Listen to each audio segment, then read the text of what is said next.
Hi welcome back maths Naresh ఈ class.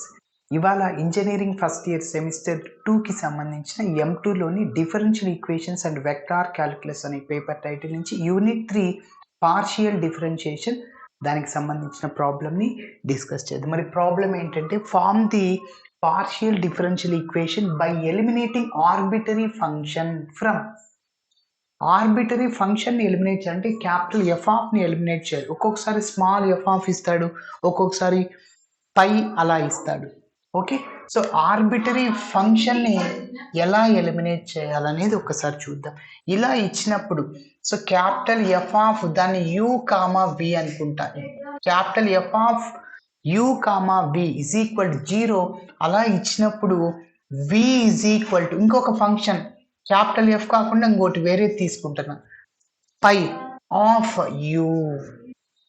కాబట్టి ఇలా ఇచ్చినప్పుడు మనం ఇలా రాసుకోవచ్చు. ఒక్కొక్కసారి pi of u comma v is equal 0 ఇస్తాడు, అప్పుడు మనం ఏం రాయాలి, వి తీసుకోవాలి, ఇంకొక ఫంక్షన్ ఏదన్నా పై కాకుండా ఎఫ్ ఆఫ్ యూ అన్నమాట. ఓకేనా, ఇలా రాసుకొని చేస్తాం. సో అయితే దీనికి ఒక నంబర్ ఇచ్చేస్తాను, దాన్ని ఎక్స్తో పార్షియల్ డెరివేట్ చేస్తాను, అయితే మళ్ళీ వైతో పార్షియల్ డెరివేట్ చేస్తాను.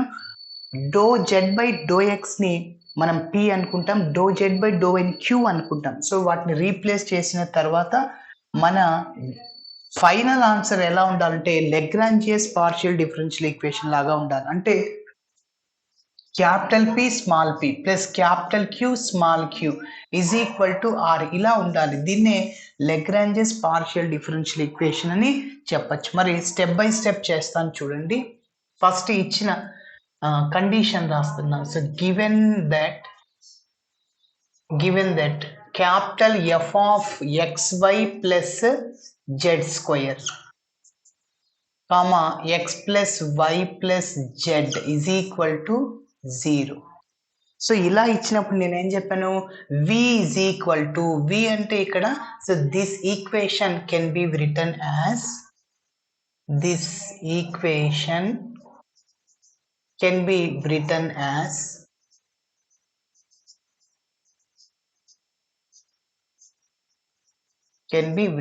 ఎలా రాయాలి, v అంటే ఇక్కడ ఏంటి, x plus y plus z is equal to ఇంకొక ఫంక్షన్ తీసుకుంటున్నా పై ఆఫ్ యూ అంటే x y plus z square. So this is taking as number 1. Here we have to eliminate pi function. Okay, so where pi is arbitrary function to be eliminated, where pi is arbitrary function to be eliminated. Okay, so మరి ఇప్పుడు number 1ని ఎక్స్తో partial derivative చేస్తున్నా. ఎక్స్తో చేస్తున్నప్పుడు why మనకు అవసరం లేదు, దాని value 0. అయితే జెడ్ అనేది ఎక్స్ వైలో ఫంక్షన్, కాబట్టి జెడ్లో ఎక్స్ వేరియబుల్ ఉంది, దాన్ని కూడా మనం డెరివేటివ్ చేయాల్సిందే. సో ఆ లైన్ రాస్తున్నా, partial derivative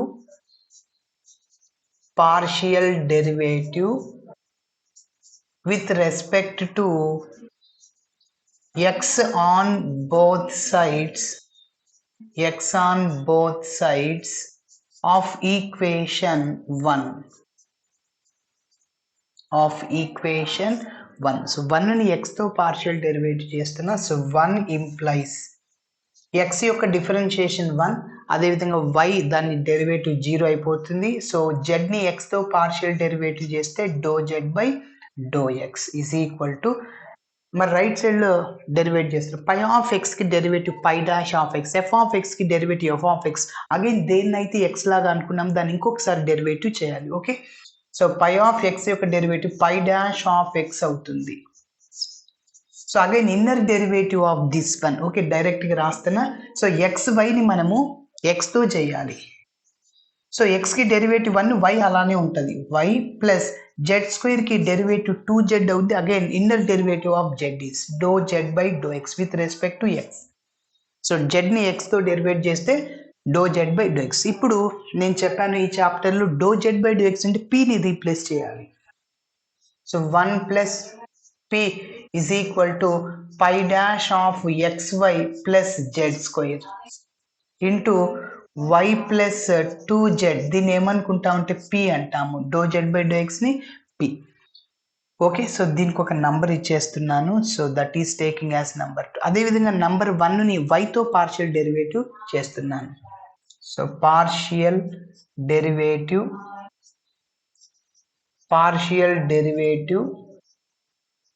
with respect to y on both sides of equation 1. Okay, yes. So 1ని మళ్ళీ మనం y తో పార్షియల్ డెరివేటివ్ చేస్తున్నాం. సో 1 ఇంప్లైస్, చెప్పండి, y తో చేస్తున్నప్పుడు x మనకు సంబంధం లేదు. Okay, yes.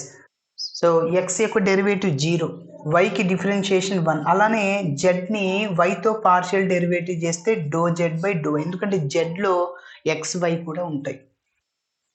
ఈజ్ ఈక్వల్, మళ్ళీ ఇది ఎలా ఉంది, పై ఆఫ్ ఎక్స్ లాగా ఉంది. పై ఆఫ్ ఎక్స్కి derivative pi dash of x అయిపోతుంది.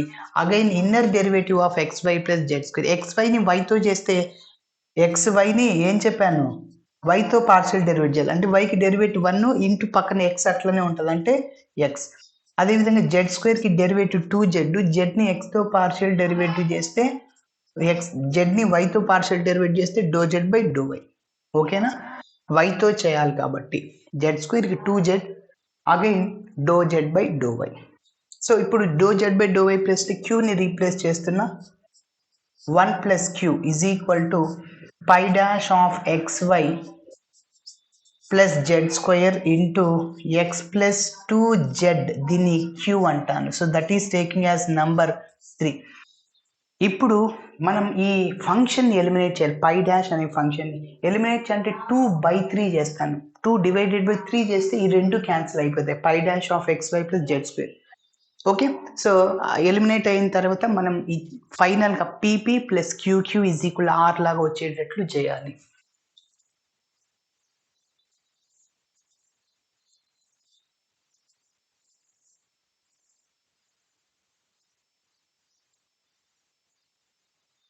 Okay, so 2 divided by 3. 2 divided by 3 అంటే నంబర్ 2లో లెఫ్ట్ సైడ్లో ఏముంది అది రాయండి ఫస్ట్, 1 ప్లస్ పి. అదేవిధంగా నంబర్ 3లో లెఫ్ట్ సైడ్లో ఏముంది, ఇది 1 plus q is equal to number 2లో రైట్ సైడ్లో ఏముంది, ఇదంతా. So pi dash of x plus y plus z, x y plus z square, sir xy plus z square into y plus 2zp, y plus 2zp. okay, next divided by 3లో right side లో ఉండేది. So pi dash of xy plus z square into ఇంకా మిగిలింది x plus 2zq, x plus 2zq. Okay, ఇప్పుడు ఈ రెండు cancel అయిపోతాయి. ఇంకా మిగిలింది ఏంటి, 1 plus p by 1 plus q is equal to y plus 2zp divided by x plus 2zq. Cross multiply చేయండి, క్రాస్ మల్టిప్లై అంటే 1 ప్లస్ పిని దీంతో మల్టిప్లై చేయండి. So 1 plus p into x plus 2zq. అదేవిధంగా దీన్ని 1 ప్లస్ క్యూతో మల్టిప్లై చేయండి, 1 plus q into y plus 2zp. Okay, ఇప్పుడు 1తో ఈ 2 టర్మ్స్ని, పీతో 2 టర్మ్స్ని మల్టిప్లై చేయండి, అంటే 1 into X, X plus 2zq. అదేవిధంగా మళ్ళీ ఇక్కడ చూడండి, పీతో ఎక్స్ని పిఎక్స్, అదేవిధంగా 2pqz. ఓకే, నెక్స్ట్ ఇప్పుడు 1తో ఈ 2 టర్మ్స్ని మల్టిప్లై చేయండి. So 1 into y plus 2zp. అదేవిధంగా క్యూతో ఈ టర్మ్ని మల్టిప్లై చేయండి, వైక్యూ, అదేవిధంగా 2zpq. మీరు గమనిస్తే 2zpq 2zpq క్యాన్సిల్ అయిపోద్ది. ఇప్పుడు ఫైనల్గా మనం ఏం చేయాలి, సంథింగ్ పీ లాగా, సంథింగ్ క్యూ లాగా, small q is equal to capital R, ఇట్లా చేయాలి. పీలన్నీ ఒక చోట రాస్తున్నా. పీ ఇక్కడ ఉంది, ఎస్. ఇందులో పీ కామన్ తీస్తే ఎక్స్ రాశాను. ఇంకా పీ ఎక్కడుంది, ఇక్కడ ఉంది. ఈ టర్మ్ లెఫ్ట్ సైడ్కి వస్తే మైనస్ అవుద్ది, -2z. పీ కదా, పీ కామన్ తీసాను, -2z. ఇంకేమన్నా ఉందా, ఏం లేదు. ఇంటూ పీ ప్లస్ క్యూని కామన్ తీ. క్యూ ఏముంది ఇక్కడ ఉంది, క్యూ స్మాల్ క్యూ ఉంది కాబట్టి 2z. ఓకే, నెక్స్ట్ క్యూ ఎక్కడుంది చూడండి, ఇక్కడ ఉంది. ఆ వై క్యూ ఇటు సైడ్ వస్తే -yq. క్యూ కామన్ తీసాను కాబట్టి -y ఉంటుంది. ఈజ్ ఈక్వల్ టు, ఇంకా మిగిలినవన్నీ రైట్ సైడ్కి తీసుకెళ్ళండి. y అలానే ఉండి ఈ +x రైట్ సైడ్ పోతే -x అయిపోతుంది. Yes, this is the required partial differential equation. This is the required partial differential equation అని చెప్పచ్చు. ఓకే, ఇలా చేయాలి. Thanks for watching my video. Video నచ్చితే ఖచ్చితంగా మీ ఫ్రెండ్స్ కూడా షేర్ చేయండి. బాయ్.